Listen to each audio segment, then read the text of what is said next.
മുസ്ലിങ്ങൾ ഈ നാട്ടിൽ പെറ്റുപെരുകയാണെന്നും എന്നെ ദൈവം ഡയറക്റ്റ് ആയിട്ട് ഇങ്ങോട്ട് അയച്ചതാണെന്നുമുള്ള ആഗോള മണ്ടത്തരങ്ങൾക്ക് ശേഷം സംഖ്യ അവതരിപ്പിക്കുന്ന മോദി അവതരിപ്പിക്കുന്ന അടുത്ത നാടകം.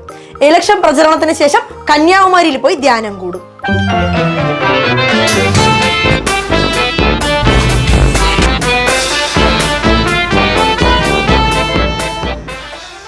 അതെ ഗുയിസ്, എല്ലാവർക്കും ഒരു സന്തോഷ വാർത്ത.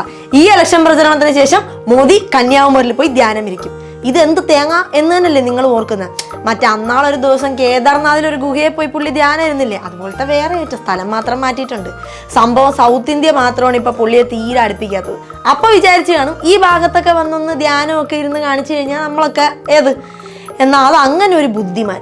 ഇയാൾ എവിടെ വന്നാലും അതിന്റെ 30 കിലോമീറ്റർ ചുറ്റളവിൽ മറ്റേ സുരക്ഷാ സേനയൊക്കെ ഇരുന്നിട്ട് ഇരിക്കും. അപ്പൊ ഇയാൾ ഒറ്റയ്ക്ക് പോയി ധ്യാനം ഇരുന്ന് കാണിക്കാനാണ് ഇത്രയും ഡെക്കറേഷനൊക്കെ. ആരോട് പറയും? കഴിഞ്ഞ തവണത്തെ ധ്യാനത്തിന് വന്ന ട്രോളൊക്കെ ഓർമ്മയില്ലേ? ട്രോളാൻ അറിഞ്ഞൂടാത്തവർ പോലും മാരക ട്രോളായിരുന്നു. ഇനി ട്രോളൊക്കെ പുള്ളി മോട്ടിവേഷൻ ആയിട്ടാണ് എടുക്കണം. പുള്ളിയായിട്ട് പറയാൻ പറ്റൂലേ, ബുദ്ധി ഭയങ്കര. ഈ ഇടയ്ക്ക് പുള്ളി പറഞ്ഞില്ലേ പുള്ളി ജൈവികമായിട്ട് ഉണ്ടായതല്ലെന്ന്. പുള്ളിനെ ദൈവം അങ്ങേരുടെ ജോലി ചെയ്യാൻ ഡയറക്റ്റ് ആയിട്ട് അയച്ചതാണ്. അപ്പൊ ഇയാളെയൊക്കെ വോട്ട് ചെയ്ത് ജയിപ്പിച്ച ആളുകളുടെ അവസ്ഥ ആലോചിച്ചു. എന്തോ എങ്ങനെ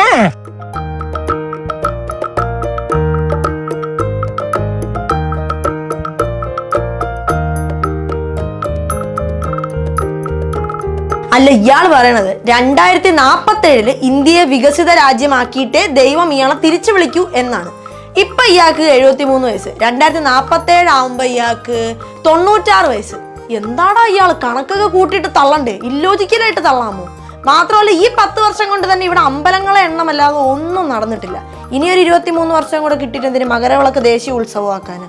പിന്നെ ഇതിലെ ഫൺ എന്താണെന്ന് വെച്ചാൽ ഇയാൾ പറഞ്ഞത് കറക്റ്റ് ആണോ എന്നറിയാൻ ദൈവത്തിന്റെ അടുത്ത് പോയി ചോദിക്കണം. അത് അടുത്ത ഇല്ലോജിക്കൽ. ഈ വോട്ട് ചെയ്ത ആളുകളെ ഉണ്ണാക്കന്മാരാക്കണ പരിപാടി ഇയാൾ ഇന്ന് മുതലേ തുടങ്ങിയല്ല. കഴിഞ്ഞ ടേമിൽ ഇത് ഉണ്ടായിരുന്നെങ്കിലും ഇത്രയ്ക്ക് ഭയാനകമായ വെർഷൻ അല്ലായിരുന്നു. ഇത്തവണ അയാളൊന്ന് കച്ച കെട്ടി ഇറങ്ങിയ പോലെ ഉണ്ട്. ഓരോന്നായിട്ട് ഓർത്തു നോക്കിയാൽ അത് പിടികിട്ടും. ആദ്യം മറ്റേ പുതിയ പാർലമെന്റ് ഉദ്ഘാടനം ഓർമ്മയില്ലേ? മേൽപ്പറഞ്ഞ പരിപാടിക്ക് കുറേ സ്വാമിമാരും അർദ്ധനഗ്നരായ പൂജാരിമാരും മറ്റേ കുടവും ദണ്ടും ഒക്കെ ആയിട്ട് വന്ന് രാജ്യത്തെ പ്രഥമ പൗര അഥവാ രാഷ്ട്രപതി അന്ന് ആ ഏരിയയിൽ പോലും ഇല്ലായിരുന്നു. പിന്നെ അടുത്ത അയോധ്യ രാമക്ഷേത്രം, രാജ്യം കണ്ട ഏറ്റവും വലിയ ഇരട്ടത്താപ്പ്. ആ വിഷയത്തിൽ മോദി എടുത്ത അത്രയും വലിയ ഇരട്ടത്താപ്പ് ഈ കാലത്തിനിടയ്ക്ക് വി.ഡി. സതീശൻ പോലും എടുത്തിട്ടില്ല. വർഷങ്ങളായിട്ടുണ്ടായിരുന്ന ഒരു പള്ളി ആൾക്കാരെ കുത്തിത്തിരിപ്പുണ്ടാക്കി ഇളക്കി വിട്ട് പൊളിപ്പിച്ചിട്ട് വർഷങ്ങൾ കേസ് നടത്തി അവിടെ അമ്പലം പണിയിക്കാം എന്നാക്കി.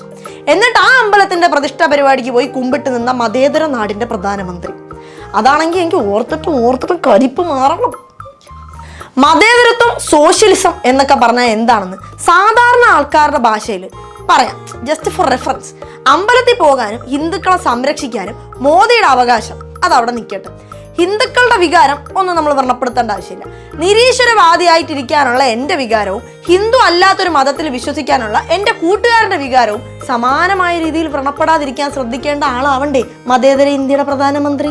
ഇത്രയും നാളായിട്ടും ഈ ധ്യാനേഷ് ഗുജറാത്ത് വിചാരിക്കുന്നുണ്ടല്ലോ ഈ ധ്യാനമൊക്കെ കണ്ട ആളുകൾ വീഴുമെന്ന്. അയാൾക്ക് അങ്ങനെ വിചാരിക്കാനുള്ള കോൺഫിഡൻസിന്റെ ഏകദേശം 70% കൊടുക്കുന്നത് നോർത്ത് ഇന്ത്യയിലുള്ള ആളുകളാണ്. അവിടെ ഇയാളും ഇയാളുടെ അണ്ടർവേൾഡും എന്ത് ചെയ്യും? ഒരിക്കലും ആൾക്കാരെ ഉന്നമനത്തിലേക്ക് എത്താതിരിക്കാൻ ശ്രദ്ധിക്കും. വിവരവും വിദ്യാഭ്യാസവും ഒക്കെ ഉള്ള സമൂഹത്തിനല്ലേ ഇയാളുടെ ഉടായ്പ മനസ്സിലാവും. ആളുകൾ രാഷ്ട്രീയം ചർച്ച ചെയ്യാത്തത് അവരുടെ ഏറ്റവും വലിയ പ്രശ്നം വിശപ്പായതുകൊണ്ടാണ്. അത് മാറ്റായിരുന്ന പ്രശ്നം തീർന്നില്ലേ? എന്ത് ഈസി. ഇയാൾ നമ്മൾ വിചാരിക്കും പോലെ നോർമൽ സംഖ്യകളുടെ ബുദ്ധിയുള്ള ആളൊന്നുമല്ല. ഇയാൾ ശരിയായ കുറുക്കനാണ്. എന്തായാലും ധ്യാനം കഴിയട്ടെ. സൗത്ത് ഇന്ത്യയിൽ ഇയാളുടെ ഉദ്ദേശം എന്തായാലും നടക്കാൻ പോണില്ല. ധ്യാനത്തിന്റെ ഫോട്ടോ ഒക്കെ വെച്ച് നമുക്ക് കുറച്ച് സ്റ്റിക്കറും മീമും ഒക്കെ ഉണ്ടാക്കാം.